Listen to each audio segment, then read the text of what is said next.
kulanti wanaagsan saaxiibayaal soo dhawaada waxaan rabaa inaan idin la wadaago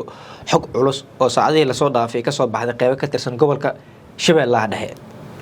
Gobolka Shabeellaha Dhexe saacadihii lasoo dhaafay warar naga soo gaaray ayaa waxay sheegayaan in maamulka Hirshabeelle uu dagaalka ka dhanka kooxda Al-Shabaab uu seynta ugu fadhiyo sababtoo ah maamulka Hirshabeelle waxaa la soo warinayaa in uusan diyaar u ahayn dagaalka ka dhanka kooxda Al-Shabaab isla markaana uusan rabin in laga adkaado kooxda Al-Shabaab. maxay tahay sababta maamulka Hirshabeelle ee hogaamiye Cali Guudlaawe Xuseen ee u diidan tahay dagaalka ka dhanka kooxda Al-Shabaab iyo in laga saaro qaybaha ay kaga harsan yihiin qaybo ka tirsan gobolka Shabeellaha Dhexe iyo Hiiraanba. xogtaas ayaan rabaa inaan kula wadaago sidoo kale waxaan rabaa inaan kula wadaago dagaal culus oo saacadihii lasoo dhaafay ka dhacay qaybo ka tirsan gobolka Hiiraan gaar ahaan deegaanka Abuurey oo saacadihii lasoo dhaafay ay sheegayeen in halkaas gaadiid Al-Shabaab ay lahaayeen loogu tagay gacantan ay ku dhigeen ciidanka xoogga Soomaaliyeed iyo kuwa dadka deegaanka ah. xogtaas ayaan rabaa inaan kula wadaago haddii ay tahay markii ugu horreysay soo booqato waxaan ka codsanayaa inaad subscribe inaad channelka like iyo share iyo share gareysid like waxay naga caawinaysaa barnaamijka dad badan gaaro oo qurux badnaado aad iyo mahadsantahay adiga ayaan ka shaqeyn karaa taas. haddii aan ku horeyno maamulka Hirshabeelle ayaa waxaa la soo warinayaa in guud ahaanba dagaalka ka dhanka kooxda Al-Shabaab uusan diyaar u ahayn sababtoo ah Cali Guudlaawe waxaa la soo warinayaa in uu ka gaabiyay dagaalka ka dhanka kooxda Al-Shabaab balse maalmihii lasoo dhaafay dhoolatus oo Cali Guudlaawe ka sameynayay qaybo ka tirsan gobolka Shabeellaha Dhexe ayaa waxaa la arkayay isagoo furmaha hore dagaalka intuu helicopter qaato ku booqanayay cutubyo ka tirsan ciidanka xoogga Soomaaliyeed oo ku sugan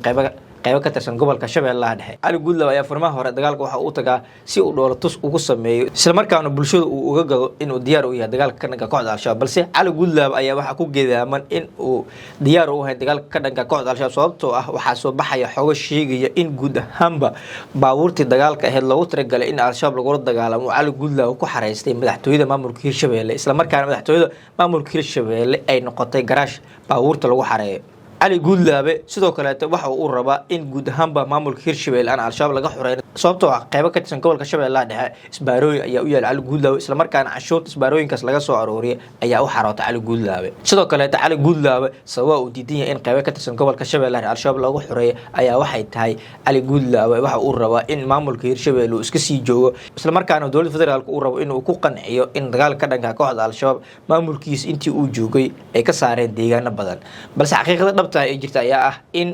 qaybaha Al-Shabaab hadda laga saaray ee ka tirsan gobolka Shabeellaha Dhexe iyo Hiiraanba ay ka saareen ciidamada xoogga dalka Soomaaliyeed iyo kuwa dadka deegaanka ah balse maamulka Hirshabeelle wax qayb iyo lixaad la kamuusan qaadan dagaalka ka dhanka kooxda Al-Shabaab ee looga saaray deegaanada iyo degmooyinka dhaca qaybo ka tirsan gobolka Shabeellaha Dhexe iyo Hiiraanba.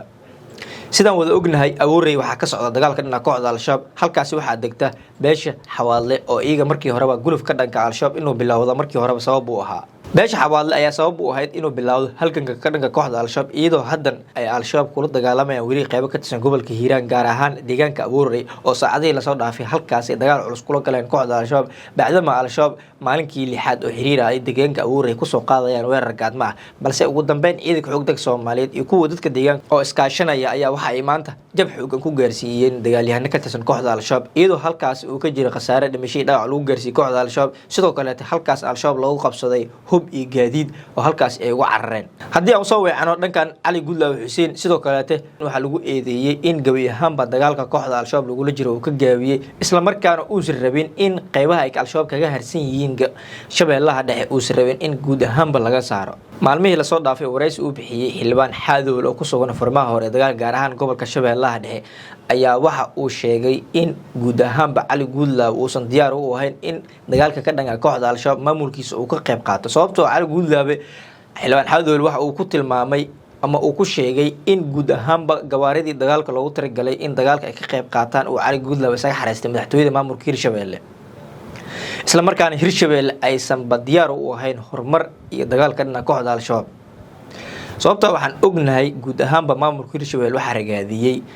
horumar la'aan iyo dhibaatada Al-Shabaab halkaas ay ku hayaan dadka deegaanka ee halkaas degan iyadoo madaxweynaha Jamhuuriyadda Federaalka Soomaaliya Xasan Sheekh Maxamuud uu ku sugnaa qaybo ka tirsan gobolka Shabeellaha gaar ahaan degmada Cadalle ee gobolka Shabeellaha Dhexe. Al-Shabaab markii ay soo weerareen degmada masaajidka Al-Guduud madaxweyne Xasan Sheekh Maxamuud wuxuu ku sugnaa degmada Cadalle ee gobolka Shabeellaha Dhexe. degmada Cadalle iyo masaajidka Al-Guduud markii xamar laga baxo waxay isu jiraan masaafo dhan 42 kiiloomitir. madaxweyne Xasan Sheekh Maxamuud oo halkaas ku sugan ay Al-Shabaab dib u qabsadeen balse ciidamada dadka deegaanka iyo kuwa xoog dalka Soomaaliyeed oo kaashanaya saaxiibada caalamka ayaa halkaas ka saaray ugu dambeynna masaajidka Al-Guduud waxaa gacan ku heyntiisa ula wareegay ciidanka xoog dalka Soomaaliyeed. sidaan wada ognahay cali guudlaawe deegaanka uu kasoo jeeday ee degmada masaajida calguud waxaa dhowaan soo weerartay kooxda al-shabaab halkaas oo ay gacan ku haynta deegaanka masaajida calguud ay kula wareen iyadoo madaxweyne xasan sheekh maxamuud uu ku sugnaa qeybo ka tirsan gobolka shabeellaha gaar ahaan degmada cadanle balse hadda waxaa caddaatay in cali guudlaawe guud ahaanba dagaalka ka dhanka kooxda al-shabaab ee ka socda gobolka shabeellaha dhexe uu seynta ugu fadhiyo islamarkaana saraakiishii firfircooneed ee dagaal ka dhanka kooxda al-shabaab diyaarku u ahayd uu rabo uu saacadihii lasoo dhaafay uu amar ku siinayay in guud ahaanba maamulka hirshabelle uu asaga madax ka yahay isla markaana looga dambeeya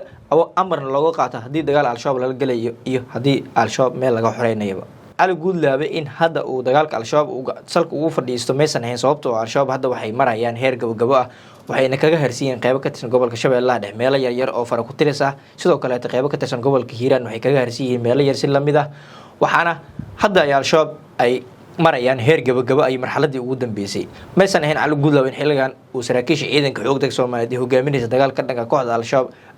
uu ku amro in isaga ay kaga amar qaataan dagaalka ka dhanka kooxda al-shabaab bacdama al-shabaab hadda ay marayaan heer gabagabo ah in cali guudlaawe sidoo kaleeto uu dagaalka al-shabaab salka ugu fadhiisto waxay noqonaysaa dhabarjab weyn iyo niyajab ciidanka xoogga Soomaaliyeed ku imaanaya sababtoo ah ciidamada xoogga dalka Soomaaliyeed berihii lasoo dhaafay amarro culus oo ay ka helayeen saraakiisha ciidanka xoogga dalka Soomaaliyeed waxay kula wareegeen deegaano iyo degmooyin badan oo ka tirsan gobolka shabeellaha dhexe iyo gobolka hiiraanba haddii inta ay la soo gaarto waxaan ka codsanahay inaad subscribe dhaha janaalka sidii hore balanta noo ahaydba like-na iyo share garaysid si uu u gaaro saaxiibada adigoo kaleeta aad iyo aad mahadsan tahay